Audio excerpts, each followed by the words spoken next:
Et salut à tous, c'est YangJ et bienvenue sur ma chaîne YouTube. J'espère que vous allez bien, moi ça va nickel. Aujourd'hui on se retrouve pour une ouverture de booster, mais juste magnifique, magnifique. De bons vieux boosters rétro, ça faisait un petit moment que j'en avais pas ouvert sur la chaîne. Et là franchement, aujourd'hui les gars, on va s'ouvrir du très lourd. Dans l'ordre des sorties, concrètement, on a des boosters de la première génération, de la deuxième génération, de la troisième génération. Vous allez assez vite comprendre pourquoi est-ce que je parle de génération. Bon, absolument rien à voir avec... Enfin bon, vous allez comprendre, vous allez voir pourquoi. On va passer tout de suite sur la deuxième caméra et on va voir ça ensemble tout de suite. Ok, donc là, comme vous pouvez le voir, on se retrouve donc sur la deuxième caméra avec forcément les boosters rétro qu'on va s'ouvrir aujourd'hui. On a le maître des magies, le serviteur du pharaon, la révolution cybernétique, force du destructeur et l'évolution tactique. Uniquement des boosters en version française, en sachant que parmi ces 5 boosters, il y a 2 premières éditions, dont la révolution cybernétique et la force du destructeur. Booster force du destructeur derrière que je vous avais déjà ouvert sur la chaîne. Je vous mettrai le lien soit dans la description, soit je vous mettrai une petite fiche à gauche ou à droite. On aura juste à cliquer là-dessus pour directement accéder à l'ouverture. Bon, concrètement, là, franchement, on a vraiment du très lourd. Franchement, clairement. Le maître des magies, c'est l'un des premiers boosters qui est sorti. Concrètement, il est sorti en 2002, le 16 octobre-novembre, je crois. Donc c'est vraiment très vieux. Ensuite, on a le serviteur du pharaon, qui lui est sorti le 20 novembre.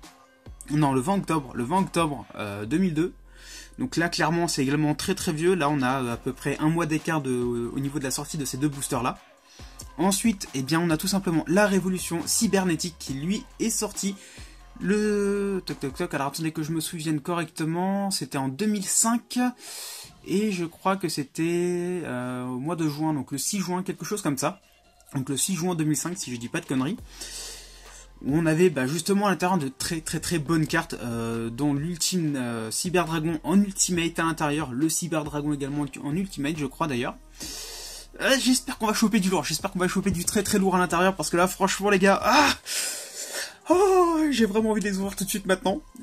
Après la révolution cybernétique, eh bien, en suivant l'ordre de sortie, on a eu la force du destructeur. Force du destructeur qui, cette édition-là, elle est sortie en 2007.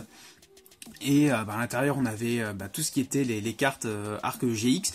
Et même chose d'ailleurs pour la révolution cybernétique, tout simplement.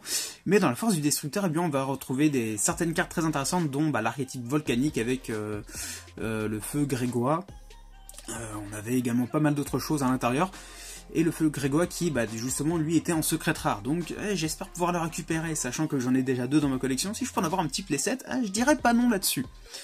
Et pour finir, ce magnifique booster, l'évolution tactique avec la Ghost à l'intérieur, tout le monde le sait, avec la Ghost, le dragon arc-en-ciel en Ghost. Vous savez comment je suis avec les vieux boosters. Généralement, je sens ce petit moment où... toi, je sais pas, mais je sens qu'il y a un truc dedans. Toi ou même lui, je sais pas, le maître des magiciens, je le sens bien. Bizarrement, je le sens peut-être même un petit peu mieux que l'évolution tactique. De toute façon, on verra ça au moment de l'ouverture. Et donc, oui, bien évidemment, au niveau de sa date de sortie pour l'évolution tactique, et bien là, on était toujours sur l'année de 2007. Donc, voilà. Au niveau des sorties, vous voyez un petit peu on va dire comment je pourrais dire ça ? La date de parution, donc là forcément, pour le maître des magies et le serviteur du pharaon sorti la même année, donc 2002, on avait la révolution cybernétique qui, elle, était sortie en 2005, et la force du destructeur et l'évolution tactique sortie en 2007, tous les deux. Donc voilà, bon, je vais arrêter de parler, de vous sortir un petit peu mon petit blabla sur les extensions, enfin voilà, et on va commencer ces ouvertures. Donc bon, bien évidemment, on va se les faire dans l'ordre de sortie. Donc on va commencer par les plus vieux et on va arriver aux plus récents. Donc voilà, allez. On va se déceler ça. Je vais essayer de pas trop abîmer les boosters, j'aimerais bien les garder. Allez. Hop. Ça sort comme ça, voilà. Tout doux. Allez. Ouais, par contre c'est collé comme j'aime, mais ça... bordel. Bon, Hop, ok, ça y est. Oh, oh là là, ce moment. Ah, le premier booster de décellé. Ah, ça sent le rétro. Alors, on commence donc du coup cette extension, cette première ouverture avec la carte Paon, donc MDM, avec 1700 d'attaque et 1500. Pour l'époque, franchement, c'était pas mal. C'était pas mal au niveau de l'attaque. C'était pas dégueulasse du tout, même, d'ailleurs. Ensuite, qu'est-ce qu'on a? Eh bien, on a la bête liquéfiée, donc avec 900 d'attaque et 800 de défense. Bon, c'était vraiment pas ouf, mais on n'avait pas non plus des monstres exceptionnels à l'époque. Donc, bon, généralement, si on avait des monstres à plus de 1005, 1007 invocables sans sacrifice, on était déjà très très content. Ensuite, le kappa psychique, donc avec ses 400 d'attaque et 1000 de défense. Là derrière, on a donc la corne de lumière. Je vous laisse faire pause également si vous voulez tout simplement lire l'effet. Hop. On a la petite carte rare, la mère Grizzly, ok, avec 1400 d'attaque et 1000 de défense. Donc c'est une carte de bête guerrier, un monstre effet. Plutôt sympa. Hop. Derrière, on a la carte donc Okazi, donc carte qu'on utilisait très souvent, vu que c'était une carte magique qui permettait d'infliger directement des points de dommage au point de vie de votre adversaire, tout simplement. Et franchement, ça à l'époque, il y en avait dans tous les decks. Enfin, en tout cas pour moi, ça c'était clair et net. Ensuite, la carte de terrain, montagne. Hop, le serment de la tortue. Et le petit guerrier castor. Le petit guerrier castor qu'on pouvait retrouver dans l'anime Duel Monster, joué par Yugi. Hein. Enfin, Yugi à thème, comme vous préférez. Hop. Ensuite, le serviteur du pharaon. Bon, encore une fois, on va s'ouvrir en essayant de ne pas trop l'abîmer. Ce serait pas mal, j'aimerais bien le garder en bon état pour ma collection de boosters scellés. De boosters scellés de boosters ouverts. Hop. Nickel. Voilà. Hop. Alors on met ça comme ça. Et donc on commence avec le squelette des mers avec 1600 d'attaque et 900 de défense. L'Onitank T34. Elle est magnifique. Elle est magnifique. Je pense que c'est peut-être au niveau de l'illustration, ça fait un petit peu enfantin, mais c'était certainement l'une de mes préférées. Enfin en tout cas, elle faisait partie de mes préférées à l'époque, clairement. Jirochin Kuwagata, donc avec ses 1700 de défense et 1000 d'attaque, donc là quand même on avait quand même des monstres, on avait plus souvent des monstres dans cette extension avec une forte puissance d'attaque et une très forte défense, donc quand même plus intéressant pour pouvoir monter les decks et jouer tout simplement avec les copains, que ce soit dans la cour de récré ou à la maison durant les anniversaires. La terre embrasée, ok. Ensuite le tombeau vide, très sympa, très sympa. Pff, voilà, ça me rappelle de vieux souvenirs ce genre de carte, c'est incroyable, c'est incroyable. Gamble, je la connaissais pas celle-ci. Alors oui, je suis très rétro, je peux pas connaître toutes les cartes par cœur, mais celle-ci franchement au niveau de l'illustration, je l'apprécie énormément. Je vous laisse faire pause également si vous voulez lire l'effet, il n'y a absolument aucun problème, donc voilà, n'hésitez pas. La vermine boubonique avec son... comment dire, niveau d'attaque c'était pas trop ça, mais au niveau de l'effet, on pouvait tout simplement prendre une vermine boubonique de notre deck et l'invoquer par vocation spéciale sur le terrain en position de défense, et on devait ensuite mélanger le deck. Donc tout simplement pour pouvoir faire une invocation d'un gros monstre, je vais prendre par exemple le squelette malfaisant, qui lui nécessitait 2 sacrifices, comme pour le magicien sonde d'ailleurs, c'était quand même plutôt intéressant. Bon si bien sûr votre adversaire ne l'attaquait pas pendant qu'il était en face recto. Ensuite, le brelan 2-7, donc l'une des cartes fétiches de Bandiken, qu'on a retrouvé, qu'on a pu voir d'ailleurs pour la première fois, c'était sur l'île dans le royaume des duellistes, Donc la première fois qu'il l'utilise, je crois que d'ailleurs c'était donc contre Joey. Donc, plutôt sympa. Bon après voilà, on sait très bien ce qui s'est passé durant ce fameux duel. Et on finit donc avec le guérisseur angélique. Ok. Hop. Bon. Là, on arrive sur du lourd, sur du très très lourd. On arrive sur de la première édition. Révolution cybernétique. J'espère qu'on va choper du lourd à l'intérieur. Non, je l'ai mal ouvert, il est abîmé. Bon, c'est pas grave. Alors, hop.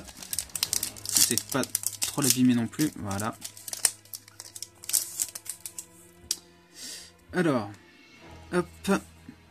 Donc on commence avec la grenouille lance-poison avec ses 100 d'attaque et 100 de défense. Et son effet, donc c'était, alors lorsque cette carte face recto sur le terrain est envoyée au cimetière, Bon, bien sûr, sauf si elle a été attaquée alors qu'elle était face verso et détruite à l'issue du combat, vous pouvez piocher une carte de votre deck. Donc bon, c'était plutôt utile, voilà. Ça permettait de récupérer quelques cartes si jamais on avait besoin de...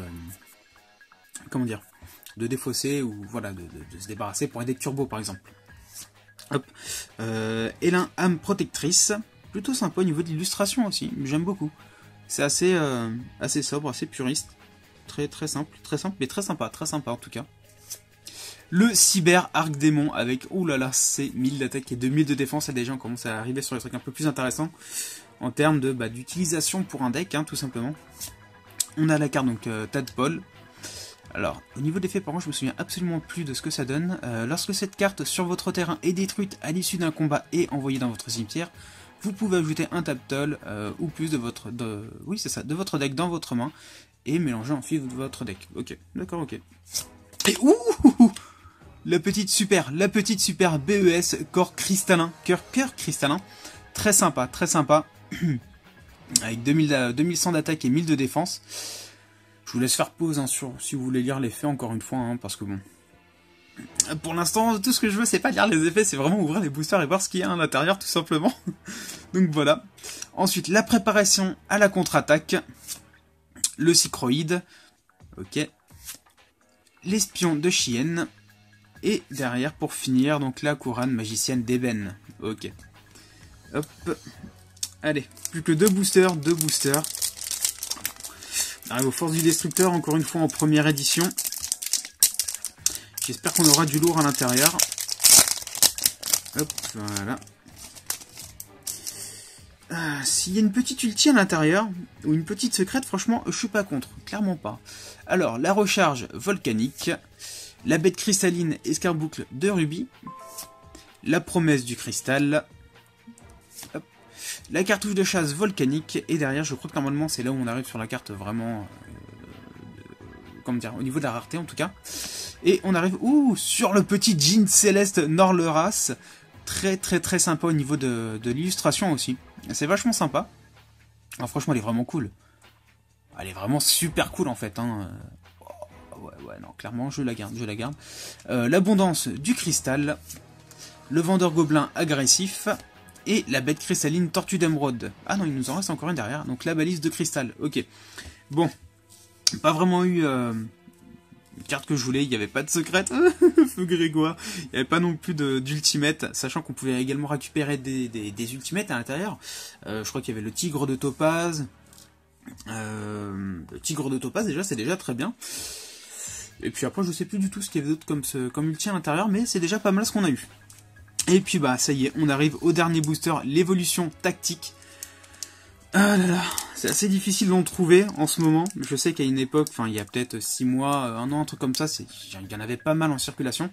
Mais là pour le coup ça commence à devenir compliqué d'en trouver. J'ai checké un peu les prix, ça tournait dans les 40-45 €. Franchement j'avais pas envie de dépenser autant pour pouvoir vous en ouvrir un. Donc du coup bah, j'ai tout simplement pioché dans ma collection de scellés. Donc il m'en reste encore un, que je vais garder pour la collection que j'ouvrirai absolument pas. Donc bon, on va voir ce que ça donne. Je vais l'ouvrir tout doucement aussi, en essayant de pas trop l'abîmer. Hop, voilà. Tac. Et donc, on commence avec l'émissaire de l'ombre. Ok. Plutôt sympa, ouais. Hop, le chaton chrysalide. Donc, ah oui, c'est vrai qu'on a des cartes... comment dire, les nouvelles cartes entre guillemets de Jaden, au moment où il perd ses monstres héros élémentaires et où il revient justement avec tout simplement les Néos et les monstres chrysalides. Ensuite, le rat volcanique, ok. Le chiot chrysalide. Et derrière, on a le dommage reptile, ok. Une petite carte rare, bon, j'aurais bien aimé avoir une rareté un petit peu supérieur. Après, ça se trouve, il y a quelque chose, on sait jamais, hein. On va bien voir ce que ça donne. Et derrière, bon, ok, d'accord, un papillusion, oula, d'accord, ok, je commence à vraiment raconter de la merde. Papillon aux ailes ardentes, une petite super, ça fait plaisir aussi, hein. Voilà, ça fait plaisir. Donc, insecte gémeaux, 1500 d'attaque et 1500 de défense. L'échangeur de créatures, le missile Flint, la rafale d'attaque, et c'est tout. Bon, Eh bien écoutez, j'espère que cette vidéo vous aura plu. N'hésitez pas à vous abonner à la chaîne, à lâcher un petit pouce bleu, ça me fera extrêmement plaisir. Et puis moi je vous dis à la prochaine pour une future ouverture. C'était Young Jay, salut à tous.